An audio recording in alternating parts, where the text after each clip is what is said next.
Sparta was not supposed to break. Not in open battle. Not before the eyes of Greece.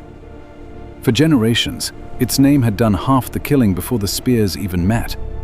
Men feared the red cloak, the silence. They tell you, Sparta died slowly, like an old blade left too long in the rain. They tell you its power faded the way legends usually fade, with time, nostalgia, and the mercy of distance. They do not tell you that there was a day when another Greek city stepped onto an open field, looked directly at the most feared military reputation in Greece, and tore a hole through it so deep that the legend never fully closed again. For centuries, Sparta had trained the Greek imagination before it trained the Greek battlefield. Its greatest weapon was never only the spear in the hand, it was the atmosphere around the spear. It was the belief that a Spartan line was not merely stronger than other lines, but morally harder, spiritually cleaner, more disciplined, more dangerous under pressure, more willing to die, and therefore somehow closer to the pure essence of war itself. That belief moved ahead of armies. It crossed mountains before shields did. It entered council chambers before ambassadors spoke. It sat in the stomach of enemy commanders before battle was even joined. Men do strange things when they think they are standing before inevitability. They hesitate. They overcorrect. They become cautious where they should be ruthless, rash where they should be patient, reverent where they should be cold. Sparta fed on that. Its soldiers were real. Its training was real. Its hardness was real. But power multiplies when men are afraid of what your name might mean before your army even arrives. That was the old order. Sparta above, the rest of Greece calculating around it. Cities measuring every ambition against the possibility of Spartan intervention.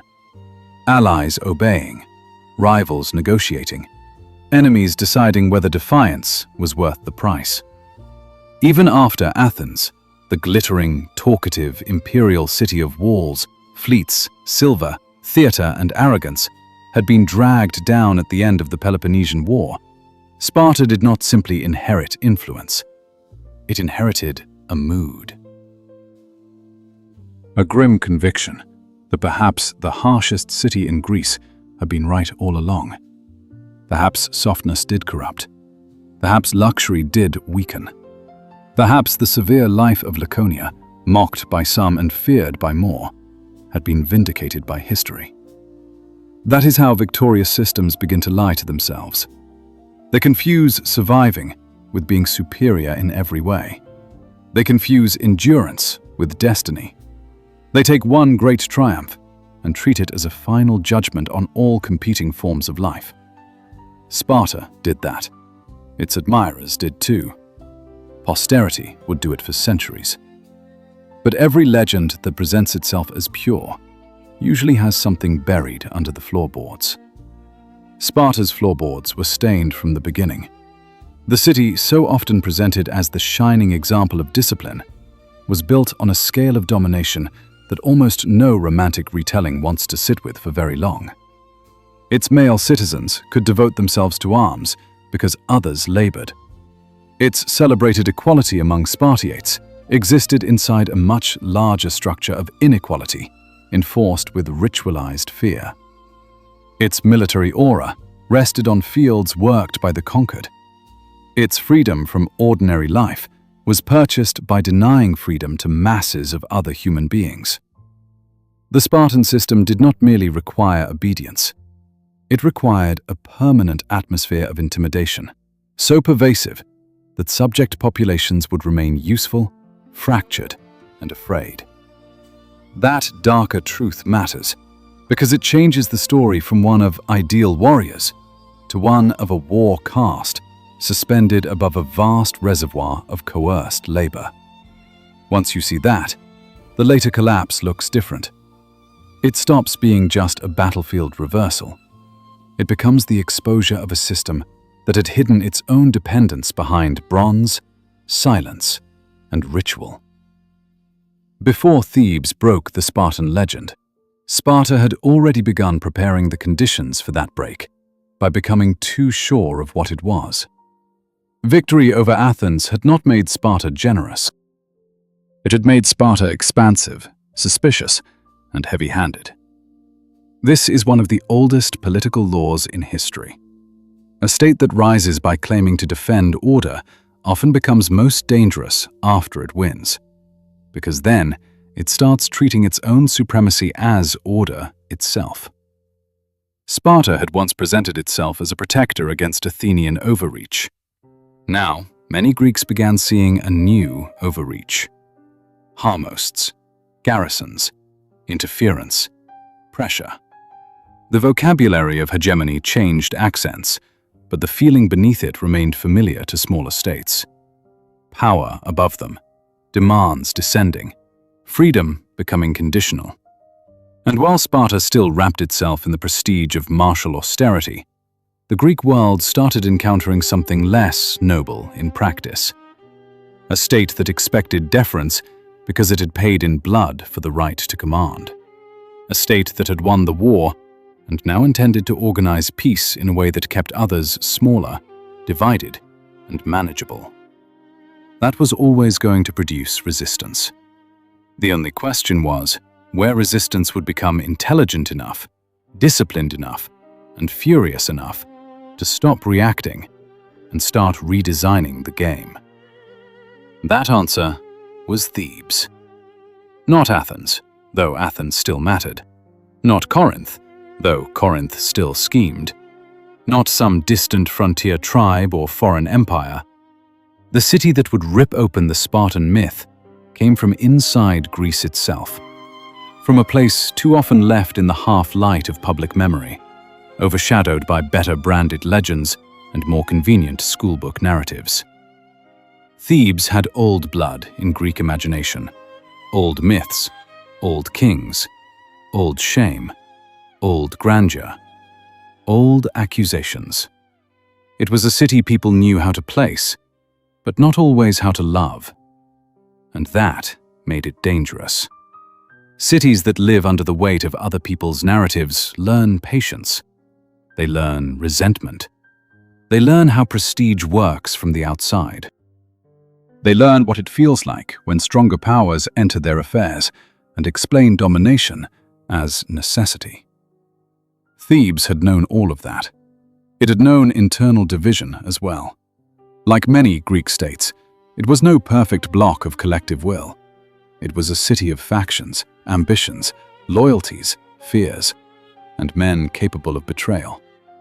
But that too can become part of a city's education. There are places that grow strong because they are stable. There are others that grow sharp because they have suffered enough instability to recognize it quickly in others. By the early 4th century BCE, Thebes had every reason to understand what Spartan power actually meant. Not in theory, in proximity. The decisive insult came in 382 BCE, and it came in a form that tells you almost everything about why this story had to end in blood. Spartan forces seized the Cadmea, the citadel of Thebes. Not through some glorious open contest that flatters the clean lines of heroic tradition.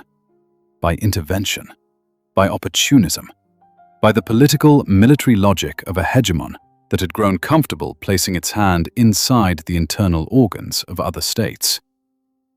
This matters because occupations are educational. They teach the occupied what the occupier really thinks of them. All the speeches about stability, protection, common Greek order, alliance structures, and prudent oversight collapse into the brute fact of foreign men controlling your center. A citadel is not just a fortress. It is a statement. We are above you. We are inside your city. Your future passes under our shadow. Some cities break under that. Others grow teeth. Thebes grew teeth. Occupation did not produce immediate, simple unity. History is rarely so kind. It produced exiles, conspiracies, calculations, risks, and the patient accumulation of hatred. Men were driven out. Others accommodated. Some endured and waited. All of that sits beneath the cleaner, later memory of liberation. Because liberation does not appear out of nowhere. It is built in rooms where voices are lowered, in roads taken by night, in men deciding that delay has become another form of surrender. And among the names sharpened in that period were two men who would become fatal to Sparta: Pelopidas and Epaminondas. There are famous generals who look like embodiments of their city's existing strengths. There are rarer figures who expose the hidden possibilities their city had not yet fully become. These men belonged to the second kind. Pelopidas had force in him. Not only courage, though he had that. Not only patriotism, though he had that too. He had the kind of dangerous vitality that can move others out of fear and into action. He could inspire by presence. He could act where others still measured. He could compress decision into motion. Epaminondas was something colder and perhaps more devastating. He is often admired for tactical genius, and he should be. But genius in war is not just cleverness. It is the ability to see which habits everyone else mistakes for necessity. It is the ability to look at the accepted shape of battle, the accepted hierarchy of fear, the accepted grammar of power, and decide that none of it is sacred. Sparta, for all its intensity, had become in some ways a prisoner of its own reputation. Epaminondas would be among the first to understand that clearly enough to kill with it. The Thebans reclaimed their city. That sentence, neat and upright on the page, hides all the human instability inside it. Exiles returned. Conspirators struck. The Spartan-aligned order inside Thebes was hit. The garrison on the Cadmea became exposed. Power shifted. And suddenly a city that had been treated as an object inside Spartan strategy was trying to become a subject again. That is always one of the most dangerous moments in history, because regaining autonomy is not the same as securing it. An occupied city can rise. The harder part comes after. How do you remain free when the greater power that occupied you still exists, still believes itself entitled to intervene, and still commands a reputation strong enough to frighten other Greeks into caution? That is where the real work began. Thebes could not survive on patriotic heat alone. It could not simply celebrate liberation and hope Sparta grew tired, distracted, or forgiving. Nothing in Greek interstate life rewarded that kind of innocence. The city had to become militarily credible at a level beyond local pride. It had to build cohesion. It had to shape a force capable not merely of resisting pressure, but of breaking the confidence behind the pressure. This is where the story begins moving from outrage to design. Because Thebes did not answer Spartan severity with softness, it answered with another form of concentration. The sacred band emerged from this world. 300 elite men, chosen, trusted, bound by devotion intense enough to be militarily transformative. Much later retellings often flatten the sacred band into a decorative anecdote, as if its importance lay in the exoticism of its composition. That misses the point. The point is cohesion. The point is fighting power, anchored in personal loyalty so immediate that disgrace becomes unbearable and mutual courage becomes materially stronger. Ancient warfare always searched for ways to bind men to the line more tightly than fear could unbind them. Sparta did this through the state, the agoge, collective discipline, ritualized hardness, and lifelong conditioning. Thebes answered through chosen bonds, elite formation, trust, honor, and a tighter emotional architecture among its best fighters. This was not sentimental. It was lethal. It created men who could move as one and hold under pressure that would thin other ranks. There is something almost cruelly elegant in that response. Sparta had made itself formidable by reducing private life and individual softness in service of the collective military body. Thebes took intimacy itself and forged it into a weapon. One city used discipline to harden men against fear.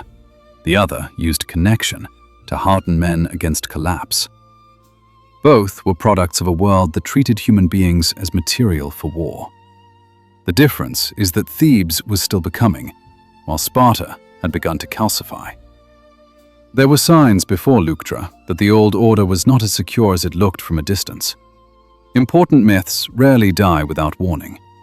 First, they acquire exceptions, small shocks, embarrassments, contradictions people try to compartmentalize. The Spartan reputation had absorbed plenty over time, because that is what large reputations do. They survive small fractures by framing them as anomalies. But anomalies become dangerous when they accumulate. At Tegeira, Theban forces under Pelopidas had already shown that Spartans could be beaten in a confrontation where old assumptions should have protected them. It was not yet the public unmasking that Leuctra would become, but it mattered. A myth survives not because it is never contradicted, but because the contradiction is not yet big enough, clean enough, or visible enough to reorganize belief. Tegeira wounded the aura. Leuctra would expose the wound to the entire Greek world. Still, before that day arrived, Sparta remained very much Sparta. Its kings still marched. Its social prestige still weighed on every calculation. Its enemies still had to consider what it meant to face men raised from childhood to submit to the city before the self. There was no charity in the Spartan system, but there was terrible effectiveness. Boys had been separated from softness early. Hunger, endurance, obedience, competition, and violence had been fed into them as civic nutrition. The point was not individual flourishing. The point was utility.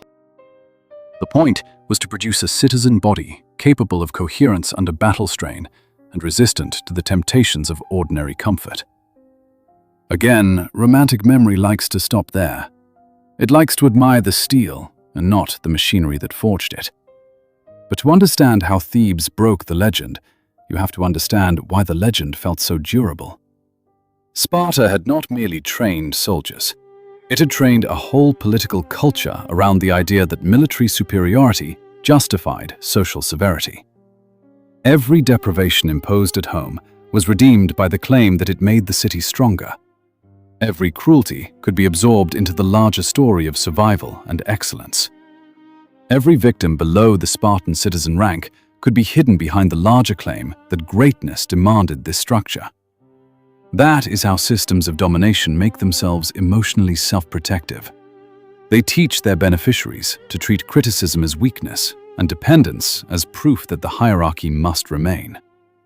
The Helots, especially in Messenia, lived under this order. They were not an incidental background class. They were part of the structure's foundation. Their labor sustained the Spartan way of life. Their fear helped stabilize it. Their very existence beneath the citizens made the citizens more available for war. The Spartan state knew this so well that it built ritualized terror into the relationship. The krypteia, the readiness to intimidate and kill, the permanent atmosphere of threat, all of it testified to one truth. Sparta feared the people it needed. That fear sat under the whole system like a buried mine. As long as it remained buried, Sparta could operate. If anyone ever learned how to strike at it, the legend would be fighting with one hand over its own internal wound. Thebes would learn exactly that. The road to Leuctra did not run through simple moral contrast. This is important because weak storytelling always wants heroes and villains arranged too neatly. Thebes was not the city of innocence. It was a rival power, learning to rise in a world where rising required military skill, political ruthlessness, and the willingness to kill the old order before the old order killed you. When peace talks were held in 371 BCE, the issue that pushed matters toward battle can sound almost dry on first hearing. Representation. Signing authority. Who speaks for whom? Who signs as what? Thebes sought to sign not just for itself, but for the Boeotian League. To modern ears, that can feel technical. In Greek politics, it was a declaration of scale. It meant Thebes was refusing to present itself as an isolated city to be managed one by one inside Spartan diplomacy. It was presenting itself as the head of a larger political military body. Sparta objected. It had to. To accept that would mean accepting a stronger, federated rival in central Greece. Empires love order, but only the kind of order that leaves their neighbors divisible. The argument broke. War followed quickly. That speed tells you something. Both sides understood that deeper questions were already on the table. Who defines the post-war Greek world? Who gets to concentrate power? Who gets to call compulsion security? Who gets to shape the future map of fear? King Cleombrotus led the Spartan army into Boeotia. There is a reason that name matters. A king in the field embodied more than command. He embodied continuity, prestige, the state itself in bronze and blood. A Spartan king marching into enemy territory carried the full historical pressure of the system behind him. This was not a punitive patrol. This was the old order moving to restore terms. For many Greeks, the sight of that alone would have been enough to darken the heart. Spartan armies did not need to explain themselves in lengthy prose. Their movement was explanation. The battlefield at Leuctra was open enough for everyone's expectations to come with them. No mountain choke point to distort memory later.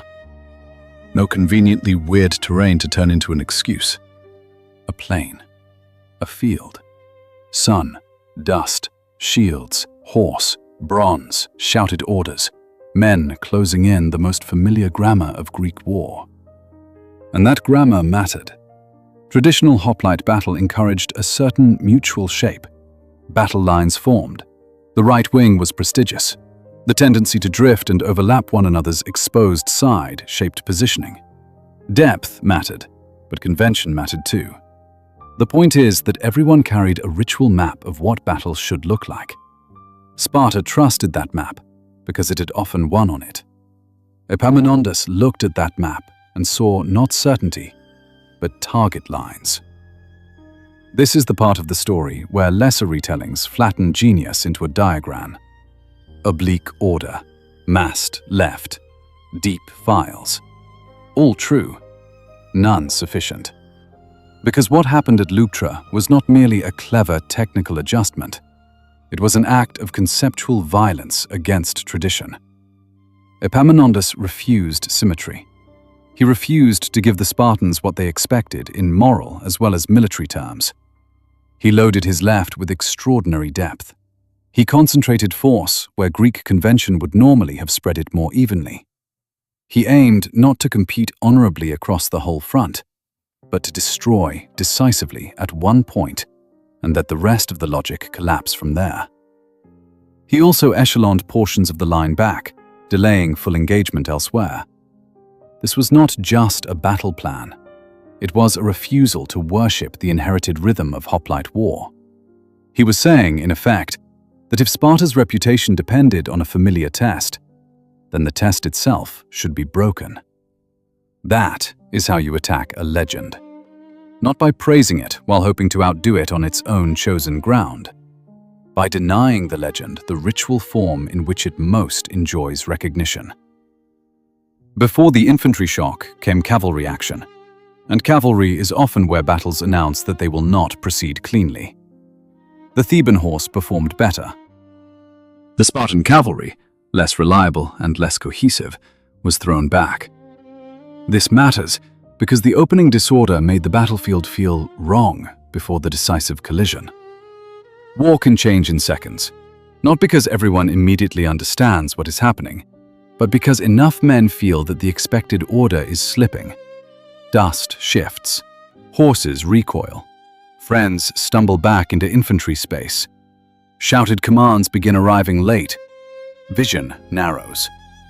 Confidence, that invisible reserve soldiers depend on, starts leaking before the hardest blows even land. Then came the clash. The Theban left, massive and deliberate, drove toward the Spartan right. Not the weak point by social prestige, the strong point, the honored point. The side where the best Spartan men stood. The side where the city most expected itself to vindicate its image. This is what made the battle so devastating. If Sparta had lost elsewhere, explanations might have survived longer. If a lesser contingent had broken, the myth could absorb it. But the hammer came down where Sparta most wanted history to watch it stand. The sacred band was there, in the furnace of contact. Pelopidas and the elite entered the place where battle turns from movement into pressure, from formation into pain. Shields shoved, spears drove, bodies folded into one another under bronze edges, splintered shafts, and the crushing logic of depth. In Greek battle, the line was not abstract. It was breath, sweat, muscle, fear, and the sick realization that the enemy in front is not weakening in the way he is supposed to. The Thebans did not give. They kept coming with stacked force. Spartan excellence was real, but now it was meeting an enemy who had chosen the point of collision with predatory clarity. King Cleombrotus was struck down. Spartan casualties among the elite mounted. The right began to fail. That phrase, began to fail, feels too calm for what it means. It means men watching the part of the world they were raised to trust no longer hold its shape. It means bodies in front where there should have been momentum. It means commands losing force because reality is moving faster than authority. It means seeing, perhaps too late, that the thing you believed your city had purchased with generations of hardness is not arriving. For the Greeks watching and later hearing of Leuctra, the significance was immediate. A Spartan army had not merely suffered, it had been decisively beaten in open battle by another Greek city on terms too visible to dismiss. This was not a rumor from the margins, not a story padded by distance, not a morally flattering sacrifice like Thermopylae, which could be transformed into immortal resistance. This was public contradiction.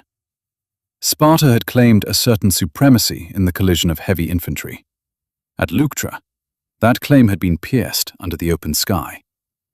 That is the true violence of the day. Not only dead men, though there were many. Not only a king fallen, though that alone mattered. The real violence was done to belief. Invincibility is not a legal status. It is a social one. It exists only while enough people behave as if it does. Leuctra changed that behavior. From then on, every Greek state that dealt with Sparta had to carry a new image in the mind. Spartan lines can break. Spartan kings can fall. Spartan superiority can be outthought. And if it can happen once like this, then fear must now negotiate with possibility. That is fatal to hegemony. If this is your kind of history, subscribe to History Archive. But Leuctra was not the whole destruction. It was the tearing of the curtain. After that came the colder work. The work of going after the structures beneath the image. Epaminondas understood that Sparta had not ruled by battlefield prestige alone. It ruled because that prestige was nested inside a larger architecture. Alliance pressure, internal intimidation, geographic confidence. And most crucially, the social economic machine fed by dominated populations, above all in Messenia. So the Theban response after Leuctra was not to celebrate and stop. It was to advance into the Peloponnese itself. That move carried strategic and psychological force at once. For generations, Sparta's homeland had enjoyed an aura of untouchability. Spartan armies went out, enemies worried about invasion. The Konia itself felt like a core others threatened in theory, but rarely violated in fact. To carry war into the Peloponnese, and against Spartan assumptions of security, was already to erode part of the old spell. The campaign shook allies, stirred subject populations, and forced Sparta into a new experience. Not commanding fear from a stable center, but absorbing fear at home. Imagine what that means inside a system like Sparta's. A city built around control now hears that control thinning at the edges. A citizen body trained to dominate now sees enemies moving through spaces once protected by inherited psychological boundaries. The old military caste had not merely lost prestige, it had lost insulation. And then came the wound deeper than military humiliation: the liberation of Messenia. To state it plainly is to understand why the Spartan legend never healed cleanly afterward. Messenia was not just a province. It was the hidden stomach of the Spartan order. Its land, labor, and subjugated people sustained the citizen warrior life. The Helletized Messenians made possible the Spartan claim to full-time martial seriousness. Without that subordinated base, the whole model tightened toward scarcity. Epaminondas moved to free that region and refound Messene. This was not just a symbolic gesture. It was an act of strategic demolition. A new fortified city at Messene. A liberated population, no longer feeding Spartan power in the old way. An enormous reservoir of labor and fear, converted into resistance and absence. To say Sparta lost Messenia is true. To say Sparta lost the hidden engine of its military civilization is truer. That is why the legend must be revised at this point. People like to imagine warrior societies as self-generating, as if they pull excellence out of severe values alone. But warrior societies eat. They require fields, they require labor, they require demographic depth. They require some answer to the ordinary burdens of existence. Sparta's answer had been conquest and long domination. When Thebes attacked that answer, it attacked the conditions of Spartan exceptionalism itself. This is where the romantic viewer usually flinches, because the story stops being about a clean contest of elite men and starts becoming about the people underneath them. The Helots, the conquered, the ones whose bent backs and fear-fed obedience made Laconian austerity look sublime from a distance. Spartan greatness had always depended on their unfreedom.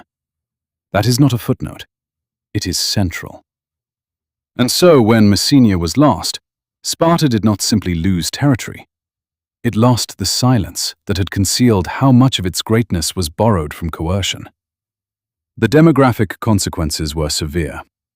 Spartiates had already been declining in number over time due to property concentration, war losses, citizenship restrictions, and the internal brittleness of the system.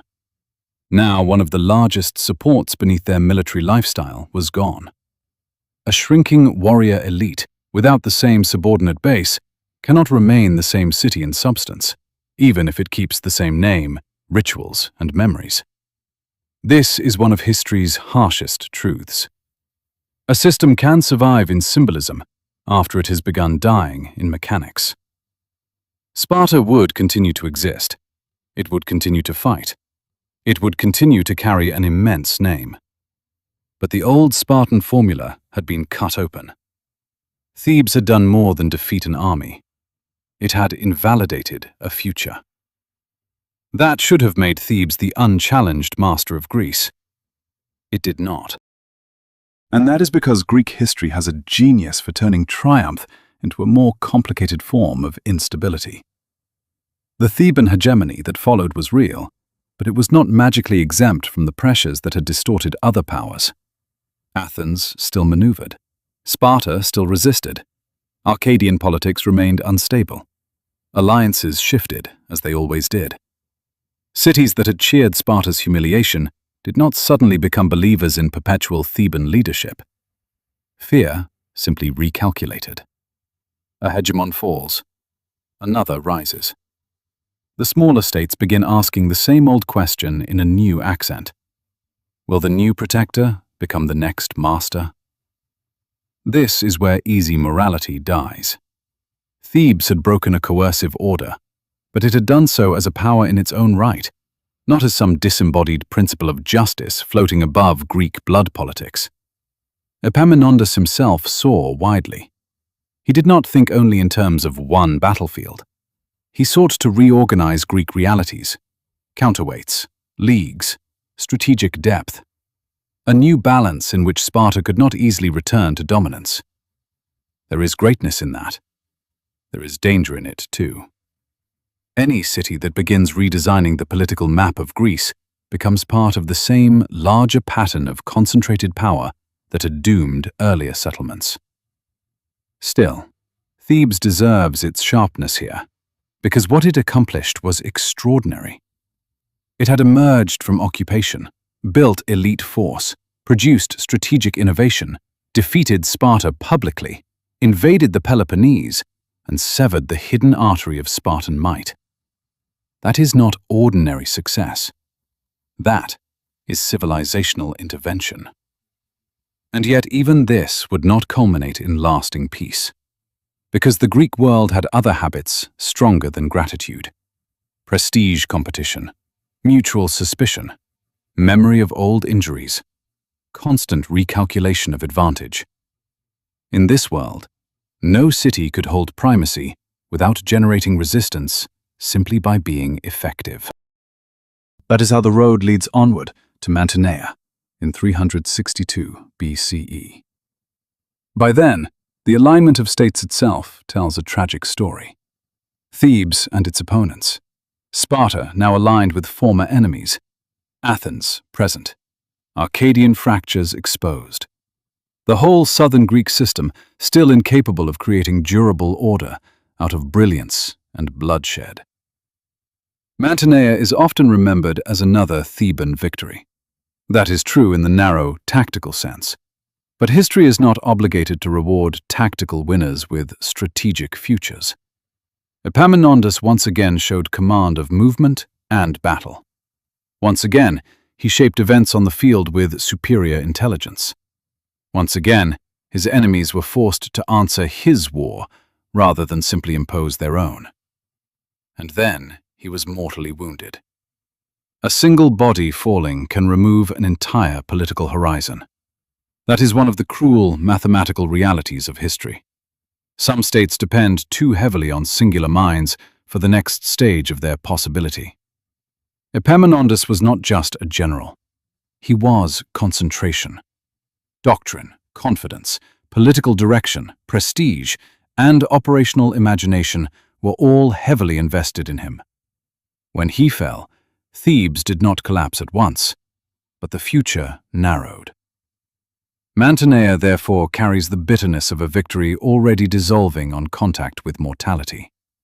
Thebes had broken Sparta, yes. It had changed Greece, yes.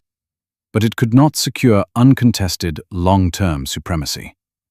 Soon enough, the wider Greek world would continue drifting toward another answer: Macedon, Philip, then Alexander, a kingdom from the north studying southern weakness with predatory patience.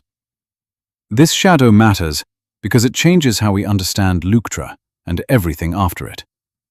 Thebes destroyed Spartan inevitability, but Greece as a whole did not translate that liberation into stable unity. Instead, one hegemonic order was broken, another surged, and the deeper disease of interstate rivalry kept working. That is part of why this story endures. It is not simply a battle tale. It is a story about myth, structure, and the inability of a brilliant civilization to stop converting excellence into mutually exhausting competition. But to understand why Thebes broke the Spartan legend specifically, not just Spartan power in a material sense, we have to return to the emotional structure of the myth. Sparta has always seduced later imaginations. The simple cloak, the laconic phrase, the hard training, the image of men made into weapons by a severe state. There is something aesthetically irresistible about compression. A society stripped down to war. A citizen body that speaks little, suffers much, obeys hard, dies well. It looks pure from a distance. That is why modern culture keeps returning to it, because complexity flatters the mind, but hardness flatters fantasy. Sparta offers a fantasy of clarity. No softness, no excess, no confusion, only discipline and steel. Leuctra and its aftermath ruin that fantasy because they force two ugly truths into view at once. First, Sparta's military excellence was not the same as invulnerability. Second, the social system underwriting that excellence was deeply dependent, brittle, and morally poisoned by domination. This does not mean the Spartans were fake. That is too easy and not true. They were brave. They were trained. They were coherent under pressure to a degree that made them terrifying. What failed was not the existence of Spartan strength. What failed was the belief that Spartan strength existed outside all conditions and beyond all revision. Thebes proved otherwise. It proved that rigidity can be targeted, that prestige can be turned into a trap, that a state can become so invested in its own myth that it stops seeing where the enemy has begun to think differently. This is part of Epaminondas's real genius. Not merely placing more men at one point, but understanding that the Spartan system had become legible. Its confidence in the right wing, its confidence in conventional battle grammar, its confidence in the moral intimidation of its presence. He attacked all three. And once that happened, every later memory of Sparta had to live with Leuctra somewhere in the shadows. It is no accident that public memory prefers Thermopylae. Thermopylae is easier. It is a beautiful defeat. It can be polished into sacrifice, courage, loyalty, and immortal resistance against impossible odds. It gives Sparta the moral high ground that later generations often crave. Leuctra is harder. Leuctra says that the most feared military society in Greece could be systematically outthought and broken in open battle by another Greek city that saw the structure more clearly. Thermopylae flatters myth.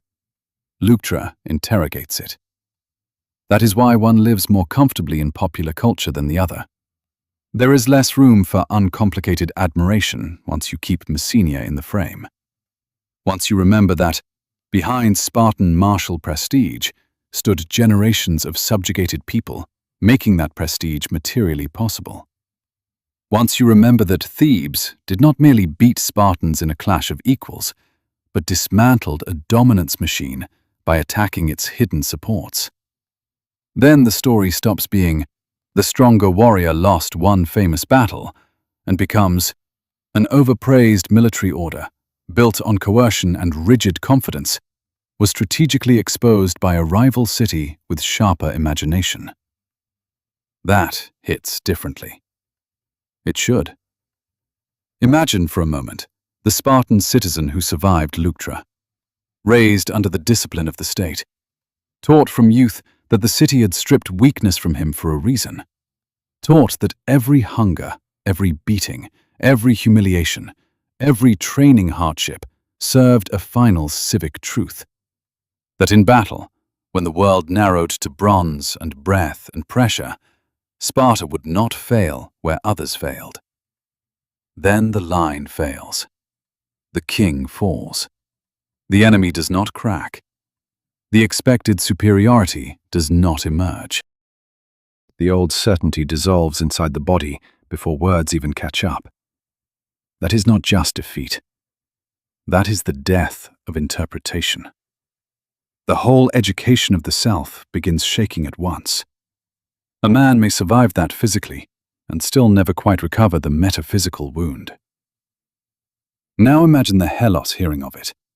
The subject laborer whose life has been shaped by fear of Spartan reprisal, whose family history is tied to conquest, surveillance, and obedience, who has watched generations of armed citizens live off his work while speaking the language of honor. What does Leuctra mean there? Not abstractly, emotionally. It means the masters can bleed.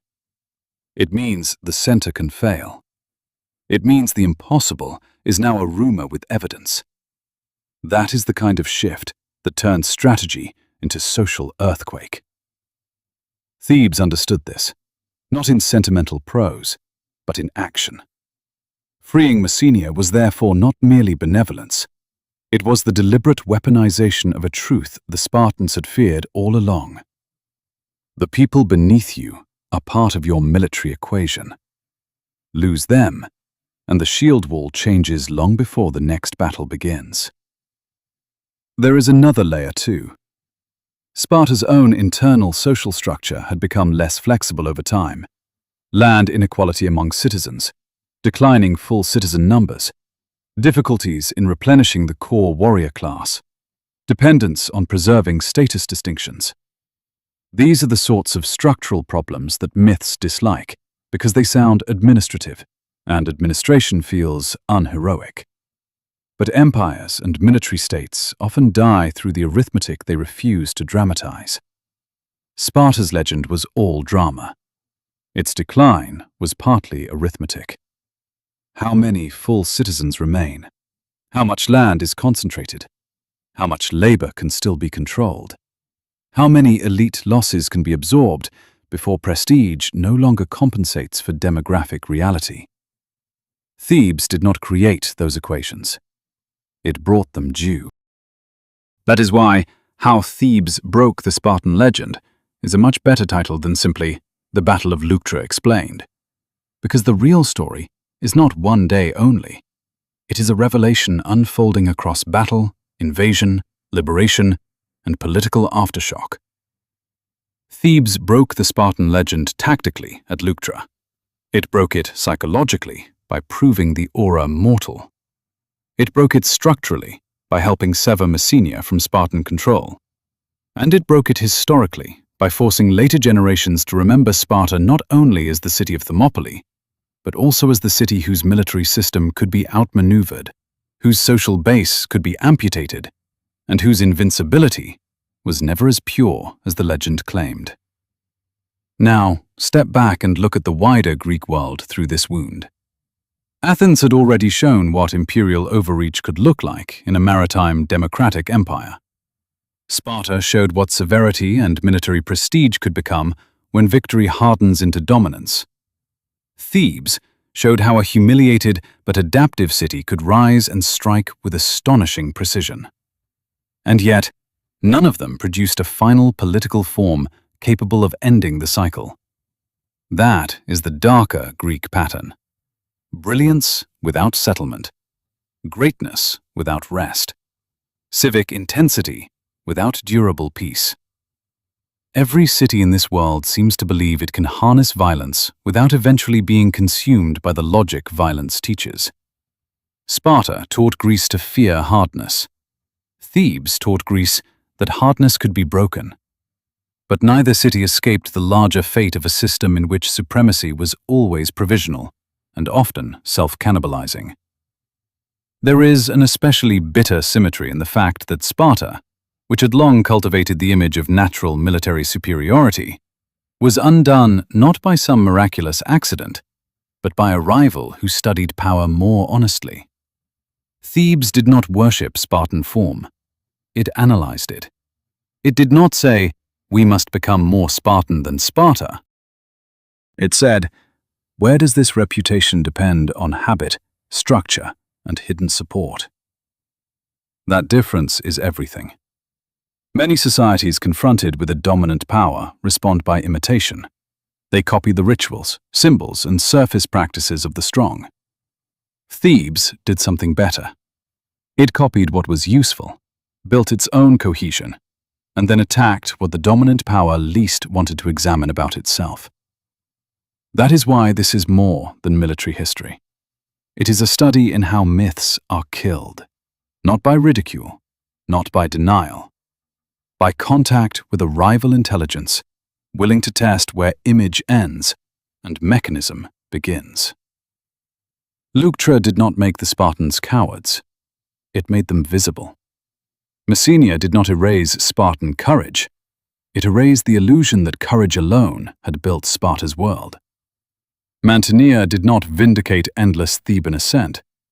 It reminded Greece that no city, however brilliant, can permanently exempt itself from mortality, dependency, and strategic overreach. By the time Macedon rose under Philip II, the southern Greek states had already done much of the preparatory work for him. They had exposed one another's systems. They had exhausted one another. They had shown what innovative generalship could do. They had demonstrated the weaknesses of traditional hoplite expectations. Philip watched, learned, adapted, and built something broader.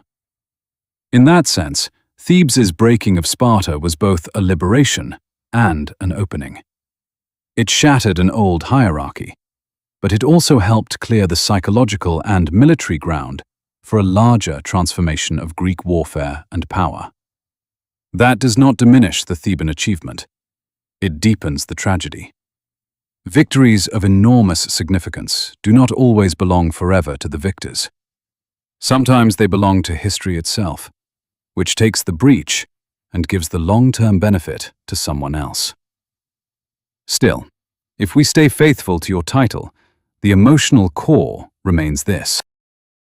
Thebes broke the Spartan legend because it confronted it where it was strongest and then followed the break into the hidden foundations of Spartan life.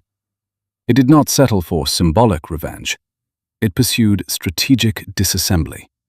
It made Greece watch the feared line collapse.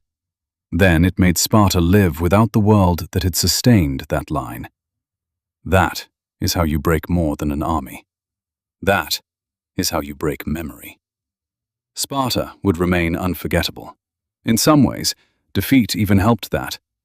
Defeated powers often become easier to romanticize because later generations can strip away the uglier mechanics and keep only the pose. The red cloak remains. The short sayings remain. The image of obedience and sacrifice remains. But once you know Thebes, once you know Leuctra, once you know Messenia, the pose is no longer innocent. You start seeing the strain in it, the dependence.